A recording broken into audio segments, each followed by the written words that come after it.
একদিন আপনার মা আর আপনাকে ফোন করবে না। আজ হয়তো তার কথা শুনে বিরক্ত হন, ফোন না ধরতে ইচ্ছে করে, কিন্তু একদিন আপনি নিজেই অপেক্ষায় থাকবেন। মা যদি আর একবার ফোন করত, একদিন কেউ আর বলবে না তোর মুখটা কেন শুকনো লাগছে, কিছু খেয়েছিস তো। যে মানুষটি নিজের সবকিছু বিসর্জন দিয়ে আপনার মঙ্গল চেয়েছে, নিঃস্বার্থভাবে ভালোবেসেছে, সে আর থাকবে না। আপনি চাইলেও আর সেই ভালোবাসার ছাই ফিরে যেতে পারবেন না। একদিন আপনার ভুলগুলোর জন্য কেউ আর শাসন করবে না। আজ হয়তো রাগ লাগে, বিরক্ত হন, কিন্তু সেই শাসনই একদিন অভাব হয়ে বুকে চেপে বসবে।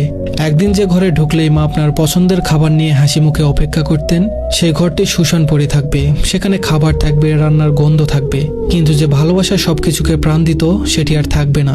একদিন আপনাকে দরজার কাছে দাঁড়িয়ে বিদায় জানিয়ে কেউ আর চেয়ে থাকবে না। আপনার পায়ের আওয়াজ মিলিয়ে যাওয়া পর্যন্ত অপেক্ষা করবে না।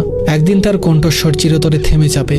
একদিন আপনি তাকে ডাকার জন্য চিৎকার করবেন, কিন্তু কোনো জবাব পাবেন না। তার হাতে মাথায় হাত বুলিয়ে দেওয়ার আর কেউ থাকবে না। রাত জেগে আপনার জন্য চিন্তা করার মানুষটি আর থাকবে না, যতই ব্যস্ত থাকুন না কেন। একদিন আপনি সব কাজ ফেলে শুধুই তার স্পর্শের অভাব অনুভব করবেন। তখন কোনো কিছু দিয়েই সেই শূন্যতা পূরণ করা সম্ভব হবে না।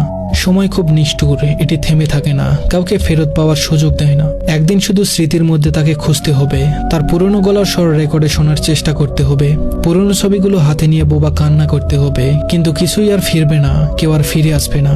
আপনি কেবল অনুভব করবেন আপনার ভিতরে এক বিশাল শূন্যতা, যা কখনোই আর পূরণ হবে না। ধন্যবাদ সবাইকে।